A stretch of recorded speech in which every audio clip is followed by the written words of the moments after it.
Okay, Pickle. As you know, I've been off for about a month. He's been sitting there letting all this football juices brew. Got all these takes pent up. I had nowhere to put my takes. Sure, I could have tweeted them. I'm sure. I have a feeling Why that you would were I? sitting there at 3 o'clock in the morning with baby Max going, do you want to talk about UMHB? Because I need to get this I gotta off my write this down. Did chest. you hear Pete Frenberg? Yeah. That's exactly how I picture this going. Yeah, I mean there was a lot of that. For all we were talking about how was my wife asking was I ready to come back to work? She was ready for me. She was like, I'm tired of your tapes. She's like enough about the recruiting class. So here's what we're gonna do. If you will indulge me, I'm gonna go through a month of takes Okay. in about 10 minutes. Okay. And I'm going to go through, and I've got these takes that I've been thinking about, been sitting on for about a month. I'm just glad I can let you get these out to the Get these out, viewers and then so we can I be don't done. have to sit there at my desk and listen to them for the next, 4 hours. And then we can be done. Okay. Okay. Here we go. Take number 1.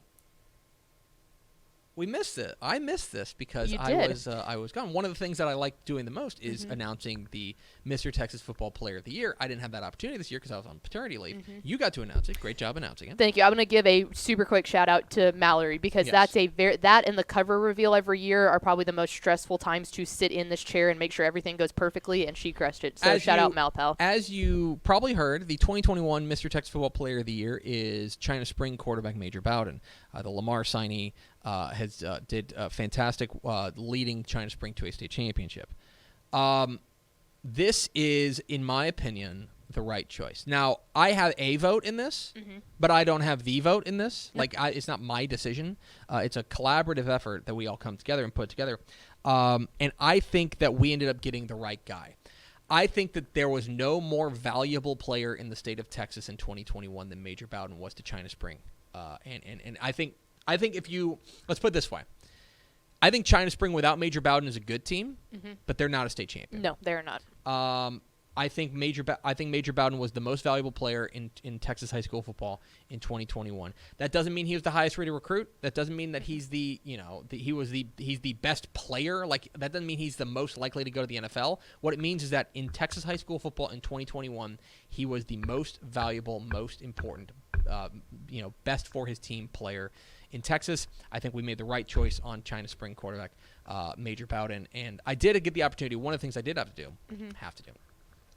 I got to call Brian Bell because I called Brian Bell, the now former head coach. Another thing I missed. What a time it's been. Now former head coach at China Spring. I called him to let him know that we were going to select Major as the Mr. Football Player of the Year. He was so fired up. He was already at Baylor at that point, but he was so fired up. I needed Major's number. He was so fired up. So I called Major and I got to tell him that he was the player of the year, and he was very excited, very humbled by it. And he went to the game. He went to the game. Tax Act Texas Bowl. I did tell him, and we love our friends at the Tax Act Texas Bowl. I did tell him, I was like, hey man, you need to make sure you go to this thing because you get a big old trophy. Yeah. That's a big old trophy. And so it was exciting for him, and I think we made the right choice there with Major Bowden. That's one. All right, here's another take. Spent a lot of time watching bowl games.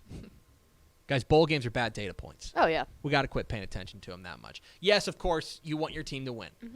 But as far as predictive for 2021, and I think you hear this a lot from announcers who have who don't have anything else to say, that it's important for momentum. It's important to be on the good foot going into the next year. Absolutely. I think especially now, with players moving a little bit more often, with the coaches moving more, with everything more in flux, with off seasons being more chaotic as they are.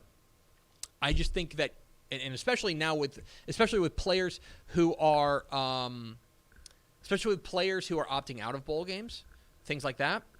I think that you just should not read a ton into how bowl games went. So Texas Tech won the Liberty Bowl. Good for them. That's great. But there's so much flux going on at Texas Most Tech. of those coaches are leaving. Yes. Yeah. The guy who's the head coach is now going to be the head coach at Louisiana Tech. So, there's just a lot of movement. I just don't read that much. There was a big conversation online and big conversation among the college football, Twitterati about, are there too many bowl games? I don't think there's too many bowl games, but I also think that you don't have to read into every little bowl game, and what does that mean for the future? I just don't think it says all that much. I think they're bad. I think they're the least reliable data points as far as projecting forward. The prime situation in this, looking back to like last year's bowl season to how it went this year, is like Casey Thompson came in the Alamo Bowl last year and lit it up, and everyone is like, the quarterback thing at Texas is solved. Flash forward to this year, it was not solved. I would just say, on the bowl game, if your team won, if your team lost, or in a situation like A&M, if your team didn't play, don't worry. Speaking of A&M, my next take. A&M's historic recruiting class is a bellwether. So perhaps you heard, but Texas A&M put together their best ever recruiting class. Mm-hmm. The number, I believe, according to most metrics, number one in the nation. They have 6 5-stars. Yeah, according to most metrics. I haven't looked at everyone, but everywhere that I've looked at of people whose opinion I value have said it's the best recruiting class in the nation. It is obviously impressive what they've been able to do. I think that this is really an important moment for Texas A&M and for the future of college football and what it looks like. And here's what I mean by that. What I mean by that is, A, you've got the number one recruiting class in the nation. That's awesome. Now you got to go win with it, right? Well, it's all potential. Now you got to turn into – that's potential energy. You got to turn into kinetic energy. That's one. The other thing is, how much inertia is there from one recruiting class to another? Does one top recruiting class get you another one, get you another one, get you another one? We'll find out.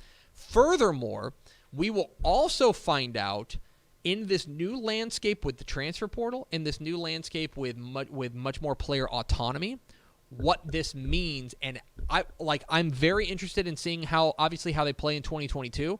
I am very interested when we go into 2023 and we're talking about that. I want to see what impact that recruiting class is having at that point. How many, let's be frank, how many have stuck around, right? Because in an age where there's a lot more player autonomy, having this recruiting class is huge. It's massive. It's massive. What does it mean going forward? The answer, I think, is more unclear than in the past. That in 1997, if you got the nation's number one recruiting class, you're feeling really stinking good about everything moving forward. For A&M, having the number one recruiting class in the nation is obviously great. You would very much prefer to have the number one recruiting class in the nation than the number 130. But there are more...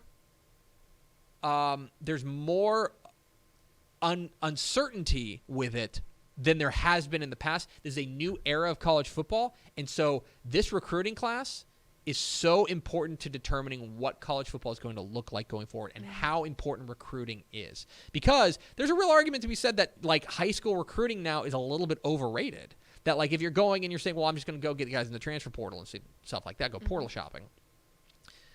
We'll find out, because this is a unbelievable recruiting class. I think if they're able to hold it together and it's able to live, and if it's able to play to their paper, watch stinking out. I'm also very interested to see how much NIL affects this, like how much this class affects NIL. I think that this has a big potential to say, if you will pay the money to go get the big guys and you win, then great. But if you get big guys and you spend all this money on them and then they don't really pan out in college, does that change the shape of this brand new NIL era as well? Yeah, I think that you're right. I'm very interested to see how that works out.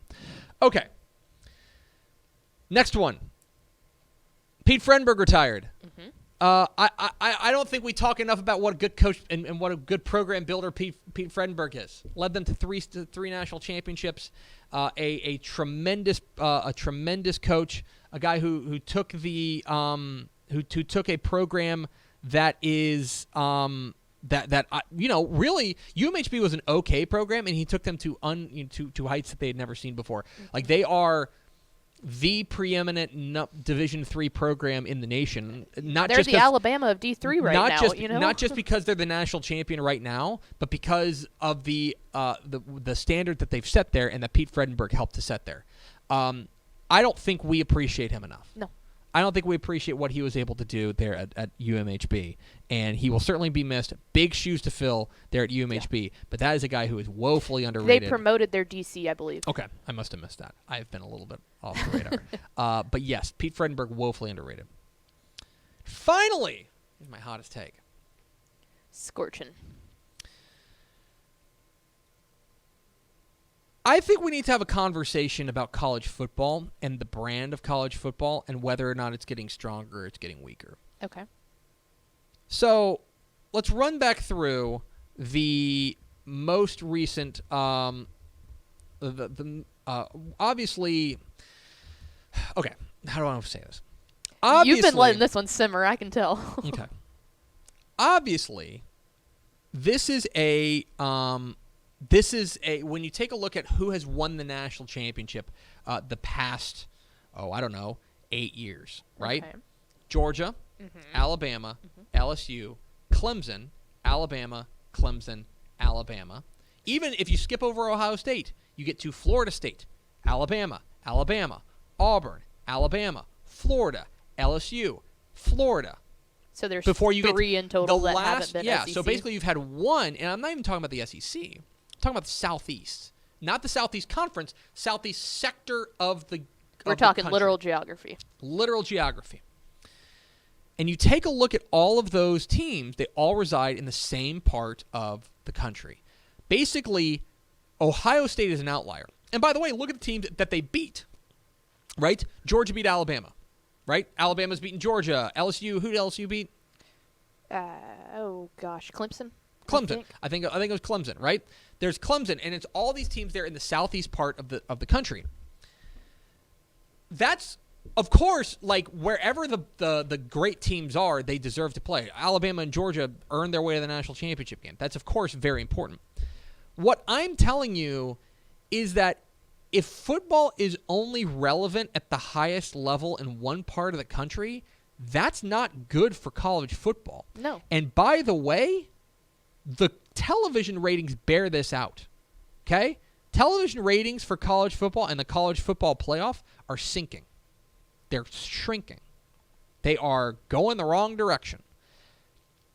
If you want college football to be a big, robust, popular sport, and I want that to be the case. And there's an argument to be made. We can certainly talk about whether or not Texas is in the southeast, right? I'm not even talking about the conference. I think that the onus, there has to be more geographical parity for college football to avoid becoming a regional sport. Okay? That's fair. Because what you're going to see is the West Coast just check out. Or you're going to see the Midwest just check out, or the Northeast just check out. And that's going to be ultimately, that is going to lower the tide for the sport of college football. And so, yeah, I think it's really important that Lincoln Riley does a good job at USC. Yeah. I think it's really important for Oregon to be competitive. I think it's really important for Ohio State to stay competitive. I think it's really important for Michigan. I think it's really important for programs in other parts of the country to get up to that level of competing for national championships. And by the way, this ain't going to go away with college football playoff expansion. Ultimately, there has to be, if college football is going to be the big, robust, popular sport nationwide, it's going to be a national sport and not just because you can think about some other sports that are popular in certain parts. Think about NASCAR. NASCAR is very popular in certain parts of the country and a non-factor in other parts of the country. Right, and then that would be a net negative for college football. Right, and then you look at college basketball per se. Why does everyone buy into March Madness so much? Well, it's because there's teams from all across the nation. Correct. Every single person tunes in. If you look at the top 25 right now, every single section of the state has someone in there. Yes, I think that it's a very tough spot that college football is in.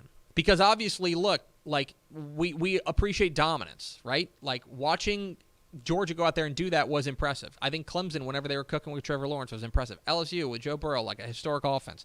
Those types of things. Alabama needs no introduction, right?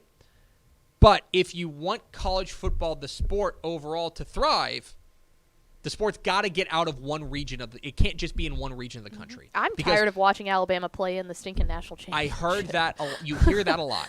You heard how many people, when it became Alabama versus Georgia, go, okay. Great, here we go again. Yep. Right? It's the same thing. For years, it was Alabama-Clemson. It's like we're tired of seeing it. And that, by the way, that's nobody's fault. No. They're not saying that there's somebody to blame here. What I'm saying is that if you want college football to be the big, robust national sport that it can be, if you want it to be the NFL, right? then there has to be interest from all across the country, not just in one part of the country. Right. So there you go. Those are some takes I've been sitting on. Hey, thanks for watching this clip here on YouTube. If you like this kind of stuff and you want more of it, make sure you subscribe to our YouTube channel. And remember, you can watch us live every weekday at noon at TexasFootball.com, Facebook, Twitch, or here on YouTube. And if you want more of the best coverage of football in the state of Texas, check out TexasFootball.com and become a Dave Campbell's Texas Football Insider at TexasFootball.com/subscribe.